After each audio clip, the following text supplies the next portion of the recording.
Donc, Bismillah ar-Rahman ar-Rahim, mes chers amis, amis de Medina et mes étudiants, salam alaikum, j'espère que vous pouvez en Algérie après l'indépendance.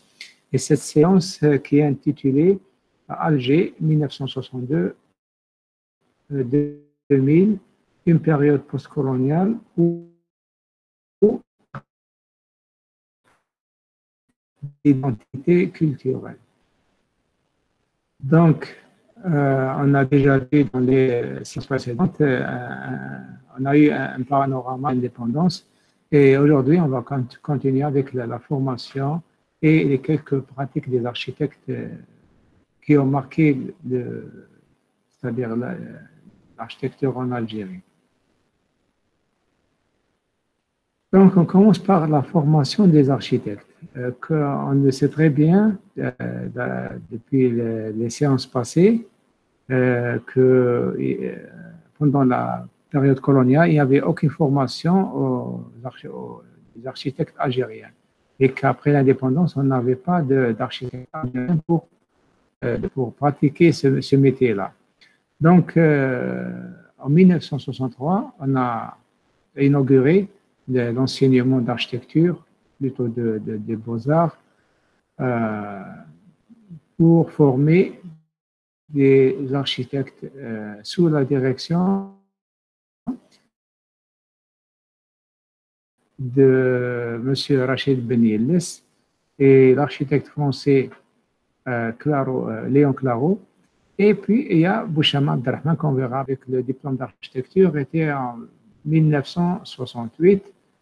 Il y avait 26 architectes diplômés, puis la deuxième catégorie d'architectes, de 70 à 74, était toujours de l'ordre de 20 architectes par an. Et de 76 à 83, on a augmenté le récipient de formation. Donc, on a eu des 60 à 70 diplômés. À partir de 1985, il y avait 1000 architectes formés avec un nombre moyen de 180 architectes par an. En bas, vous voyez la première école d'architecture qui est l'EPO et qui est, en fait, ce n'est pas la première école parce qu'il y avait déjà la formation a débuté dans l'école des beaux-arts. Enfin, il y avait sous-spécialisation et divorce entre les beaux-arts et l'architecture. Donc, l'EPO est devenu l'école d'architecture et d'urbanisme. Donc, point de vue formation continue, la plupart des enseignants à cette époque étaient des étrangers et les programmes ont été aussi établis par ces enseignants étrangers, c'est principalement de l'Italie et de la France. L'architecture a été toujours enseignée comme une problématique de créativité et de fonctionnalité. Le souci principal en architecture et dans le module d'atelier, de conception, etc., c'était l'imaginaire. Et les repères et les références sont souvent des architectes en pays développés, tels que Le Corbusier, Frank Lloyd Wright, Mies van der Rohe, etc., et les courants d'architecture moderne ou contemporain dans toute leur diversité. Une autre source de formation, c'est la documentation visuelle. Je me rappelle, à l'époque, il y avait le CRO, le Centre de recherche en architecture en urbanisme, qui était très riche en revues, mais la plupart des revues venaient soit de France, soit d'Italie et d'autres pays de l'Est. Donc, vous voyez ici des images de tendance d'architecture poussée au fond vers l'imaginaire et parfois l'utopie. Et c'est ça la tendance au début, soit qu'on est influencé par les architectes modernes qu'on a déjà cité, soit qu'on essayait d'imaginer quelque chose qui frappe à l'œil. Et ça, c'était la tendance de l'architecture pendant ces premières années de formation.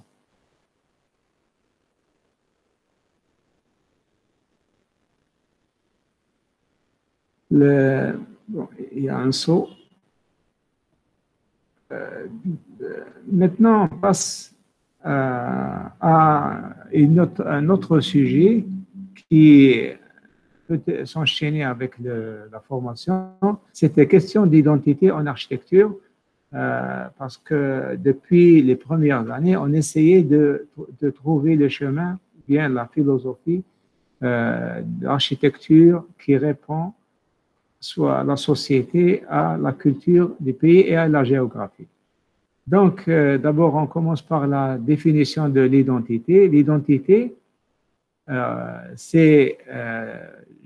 parle toujours bien sûr de l'identité collective d'une société, c'est l'ensemble des caractéristiques culturelles et sociales qui unit une société ou un groupe et qui les distingue aux sociétés, c'est-à-dire quelque chose qui fait la différence entre nous et eux.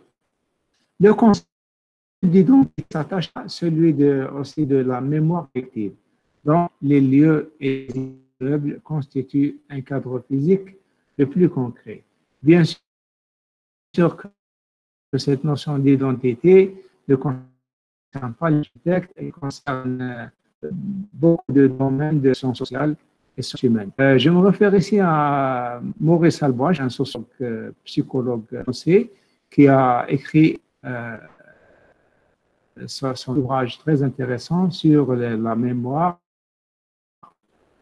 collective, qui dit que l'image spatiale, c'est-à-dire les bâtiments, les façades, etc., joue un rôle primordial dans la mémoire collective.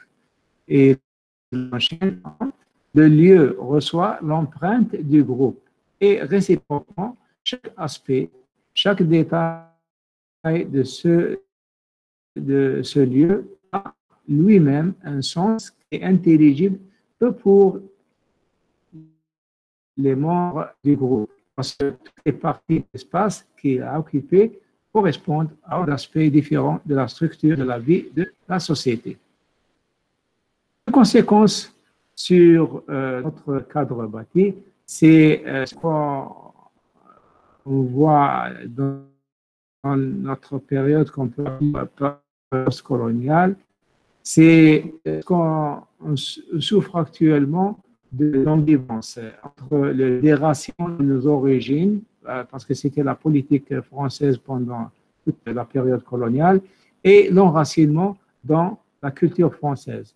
Donc, cette ambivalence que vit la société algérienne, où les deux cultures sont souvent opposées à des embêtements sur l'architecture et sur la formation et sur la pratique. Donc, on sent qu'on a une certaine crise d'identité, soit au niveau de la société ou bien de l'individuel. Au plan individuel, le citoyen algérien semble avoir perdu, après 132 ans de domination, une grande partie de sa culture urbaine, son art de construire et même sa citadinité. Donc, imaginez les Algériens qui ont construit la Kasbah, qui ont construit la Constantine, la Gardaya, Timimoun, etc., ne peut plus reproduire ces villes-là. C'est principalement à cause de cette politique de déracinement et d'enracinement. On a maintenant, je pense que c'est ce qui explique ce mode de vie perturbé par cette ambivalence culturelle. Le patrimoine local dominé par la nostalgie et le retour au passé, ne répondant pas aux exigences et aspirant à la contemporanéité. Parce qu'il y a bien sûr des essais et des expériences dignes d'intérêt, mais qui essayent de reconduire le patrimoine, mais qui restent toujours marqués par cette nostalgie, par un retour au passé qui n'est pas encore mûr. Dans l'autre côté, on a cette tendance vers l'aspiration au progrès véhiculée par la modernité et la mondialisation, des modèles étrangers séduisants à travers les masses médias et le contact avec l'étranger qui nous envahissent chaque jour. Donc tout ça, il enrichit, plutôt alimente la mémoire de l'Algérien, du citoyen algérien, et qui marque le client de l'architecte par ses références, parfois soit conscientes ou inconscientes.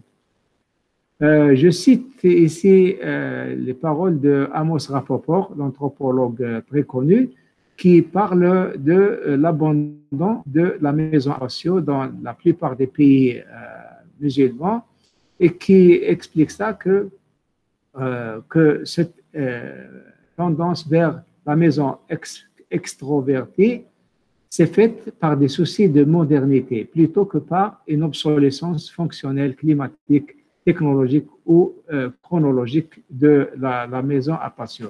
Parce que la maison à patio, pour Rapoport, elle est toujours valide et valable. On peut la réutiliser tout en l'améliorant pour qu'elle réponde à nos soucis contemporains. Je cite enfin la théorie de Ibn Khaldoun qui dit que المغلوب مولع أبدا بالاقتداء بالغالب في شعاره وزيه ونحلته وسائر أحواله وعوائده. C'est-à-dire qu'on est toujours sous l'influence civilisationnelle, bien sûr, des pays développés, même si on a une architecture valide. Donc, on a tendance d'abandonner pour un autre modèle plus séduisant et qui n'est pas vraiment, qui ne répond pas à nos propres besoins. La pratique des architectes, les bureaux d'études, etc., formation dans sa grande partie en réponse aux couches aisées et aux besoins de divertissement. On a cette tendance de construire ou bien de concevoir quelque chose de très luxueux et donc qui répond à une certaine couche aisée. Donc on s'oriente vers, sans le vouloir, sans conscience, vers une certaine couche. On néglige la majorité de la population moyenne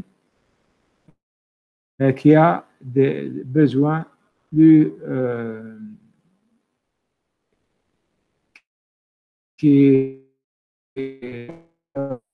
besoins quotidiens et à leur culture locale. Donc, on a une certaine méconnaissance de la société et on a un certain divorce entre la formation et la pratique sur terrain. Et on voit jusqu'à nos jours ce divorce entre ce qu'on forme, ce qu'on apprend dans nos universités et ce qu'on voit dans la réalité, dans la rue et dans nos maisons. Donc, il y a un contenu ayant un penchant technique et artistique, et la culture et la sociologie de l'espace sont toujours marginalisées dans le processus de conception et même dans la formation. Donc, vous voyez ici une image de ce que doit être un projet réussi et qui est vraiment de tape à l'œil. Je m'excuse à l'architecte qui l'a conçu, mais c'est dans le cadre de formation, on voit qu'il y a un manque de référence à la culture et au contexte algérien. Donc, parmi les sources de cette ambivalence en architecture toujours, il y a la législation et le cadre bâti hérité. Les villes sont complètement défigurées en conséquence de la réappropriation du patrimoine colonial. On sait très bien qu'il y avait des milliers de Français qui ont quitté les villes, les grandes villes telles que Alger, Oran, Constantine, et donc ces villes-là ont été réappropriées par les Algériens. Donc après un certain temps, on voyait un phénomène spatial très important, qui est la transformation de ces bâtiments pour qu'ils répondent de mieux aux besoins de cette nouvelle société ou bien des nouveaux usagers. Donc, je vous envoie ici à une théorie qu'on appelle la théorie de Churchill, qui dit que we shape our buildings, then the buildings shape us. C'est-à-dire que ce qui nous intéresse dans cette parole, c'est la deuxième partie, c'est-à-dire que les buildings shape us. C'est-à-dire que le bâtiment, malgré qu'on le conçoit, mais à la fin, au fil du temps, il va remodeler nos actions et nos modes de vie, etc. Et c'est ce que s'est passé dans ces villes héritées du temps colonial. Donc, ça, ce qui a conduit à une certaine confrontation entre l'espace de la ville et les pratiques sociales de la communauté algérienne. Les formulations des politiques urbaines et orientation de l'architecture en fonction des besoins quantitatifs. Au niveau de l'État, on voyait une certaine tendance vers la réponse quantitative aux besoins, réponse à la démographie galopante, couplée par une mauvaise gestion de la profession de l'architecte. Du point de vue juridique, ce qui s'est passé après 1962 jusqu'aux années 80, même jusqu'à nos jours, c'est cette réadoption de la législation française dans la réglementation urbaine et qui a bien sûr ses impacts directs sur le produit architectural. Donc, l'Algérie s'est vue contrainte de reconduire jusqu'à nouvel ordre la législation coloniale en dehors des dispositions qui portent atteinte à la souveraineté nationale. Donc, en se contentant de substituer le nom de République algérienne à celui de la République française. Donc, c'est ce qui s'est passé depuis 1962-65.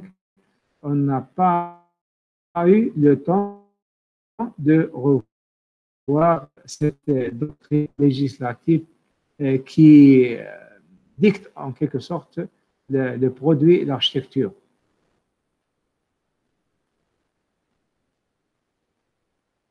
Donc, un grand nombre de villes algériennes est hérité de la période coloniale. Ça, spécial pour les étudiants. Il faut savoir que un grand nombre de ce cadre bâti, des bâtiments, des maisons, des écoles, est hérité de cette période coloniale et leur réappropriation a conduit à une confrontation entre leur mode d'organisation spatiale et le mode d'usage.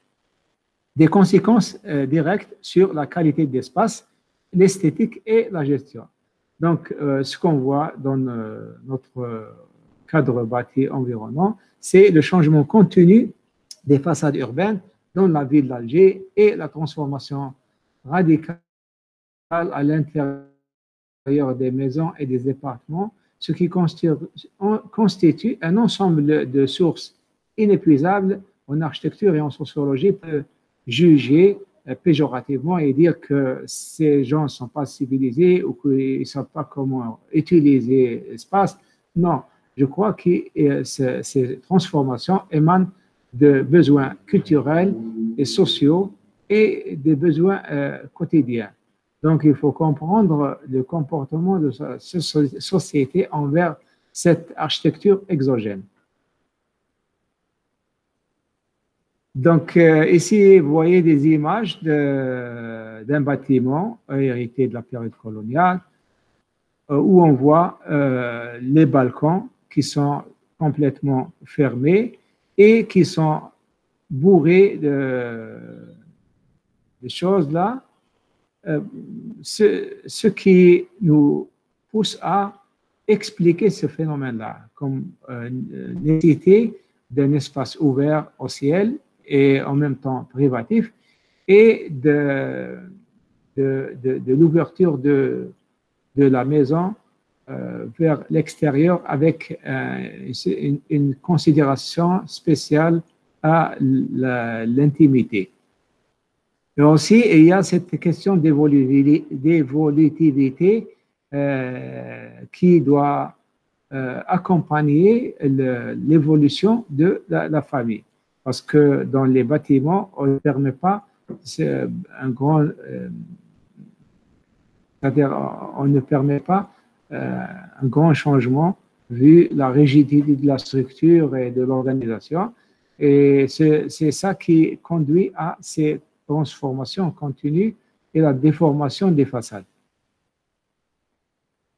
Ça, c'est dans on a vu l'image dans l'habitat collectif et la même chose qui se passe au niveau de l'habitat individuel. Les villas qui ont été conçues par et pour les Français ont été réappropriées par des Algériens. Et la première des choses qui ont été faites, c'est l'élévation des murs tout autour pour préserver l'intimité de la famille et de récupérer ou bien de reprendre l'espace privé ouvert au ciel. Donc, voilà. Maintenant, on passe à la biographie d'un architecte, le premier architecte en Algérie qui a exercé l'architecture. Donc, c'est considéré le père de l'architecture. Monsieur Bouchama Abderrahman, 1910-1985, qui a fait ses études supérieures en France avant la Deuxième Guerre mondiale. Et c'était en mathématiques et en béton armé. Puis, à l'école des Beaux-Arts à Paris. Donc, de retour, il est parti des jours à Tlemcen. Après l'indépendance, il est très motivé. Il était pratiquement le seul architecte à exercer ce métier, bien sûr avec des coopérants et des Français qui sont restés là. Donc, l'État lui a confié beaucoup d'architectes, plutôt beaucoup de projets, tels que les Archives nationales de Bir Khadem, la Cour suprême et l'Université des sciences islamiques de Kharouba et la mosquée de Kawthar à Blida. Donc, il a d'abord commencé à travailler par Léon Claro, puis il s'est installé sur son compte. Il réalisa, comme on l'a déjà dit, la mosquée de Kawthar et l'Université islamique de Kharouba. Et l'école de Dar al-Hadith à Tlemcen. Et cela en plus d'un grand nombre d'habitations privées. Son style, qui est marqué par le retour au néo-mauresque et qui vient plus tard le style et qui devient plus tard le style officiel des autorités politiques algériennes. Donc, le style néo-mauresque a été adopté par l'État algérien comme style officiel de l'État. Il est souvent, mais malheureusement, c'est-à-dire qu'en utilisant ce style, on voit qu'il ne s'adapte pas à la technologie de béton armé et il devient un simple mimétisme et un appel à des éléments d'architecture glorifiés tels que l'architecture de Al-Qasr al-Hamra ou bien Taj Mahal et Sulaymaniya. Ce qu'on verra dans la conception de mosquée El Kawthar ou bien dans l'université Kharouba. Cependant, l'architecte Abderrahman Bouchama avait toujours ce grand souci de la recherche de l'identité perdue et effacée par le colonialisme. Donc, il avait toujours ce retour sentimental aux périodes de gloire de la civilisation musulmane. Mais malheureusement, en analysant ces projets, on trouve un certain formalisme qui est au dépend de la fonction. je cite ici l'exemple de Al-Kawthar, qui est une grande mosquée et où on trouve 4 minarets qui ne sont pas utilisés, qui sont juste pour la forme et la symétrie. Et encore plus, il y a la salle de prière qui se trouve à 9 mètres de sol. Donc, c'est ce qui rend la vie très difficile aux personnes âgées et aux gens qui font leur prière 5 fois par jour. Donc, voilà.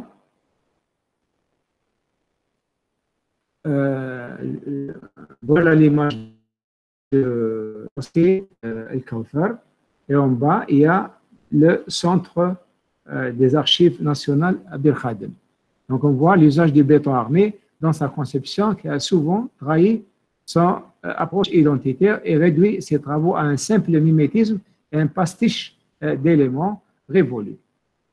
C'est-à-dire l'arc, le dôme, qui sont redessinés en béton armé, alors que la logique du béton armé dicte d'autres formes. Presque formel et parfois trahi par d'autres références, exemple de Al-Kawthar qui se réfère à Taj Mahal. Le formalisme au dépend du fonctionnement. Donc, on voit en analysant ces édifices-là qu'il y a beaucoup d'espace perdu à cause de cette formalité de symétrie et de recherche d'injection des éléments parfois inutiles, mais qui nous rappellent de notre passé et de notre patrimoine. Ça, c'est toujours, je crois que c'est la mosquée, plutôt l'université islamique de Kharrouba. Je m'excuse, ce n'est pas la madrasa del hadith de Tlemcen, et on voit un étalement de la forme et qui est une symétrie très poussée qui a dicté la redondance de plusieurs éléments d'architecture dans tout le projet. C'est toujours le même projet. On voit la symétrie frappante et qui marque le paysage urbain à partir de la moutonnière. On voit cette symétrie qui domine tout le site de Kharrouba. D'autres exemples qui dénotent cette perte d'identité et de recherche de référence.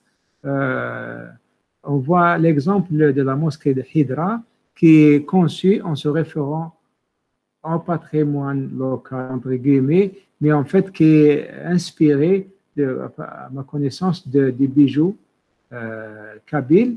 Donc, vous voyez que c'est des formes très bizarres et qui n'ont aucune référence historique parce qu'on ne voit jamais une telle forme architecturale dans notre patrimoine, mais c'est un pur formalisme.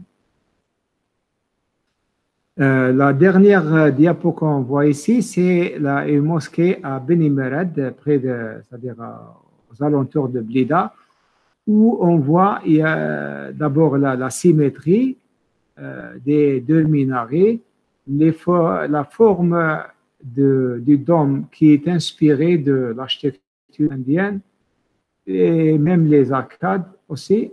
Donc, ça reflète un peu cette nostalgie de l'architecture musulmane internationale, mais qui perd des relations avec le contexte. Parce qu'en Algérie, il y a beaucoup de références, que ce soit au nord ou bien au sud, à des mosquées. On a construit beaucoup de mosquées depuis l'arrivée de l'islam jusqu'à nos jours, et on n'a pas besoin de faire tout ce mélange d'éléments qui vient de toutes parts. Donc, je crois que c'est la dernière diapo. Je vous remercie pour votre assistance et on vous voit, Inch'Allah, la séance prochaine. Assalamu alaikum.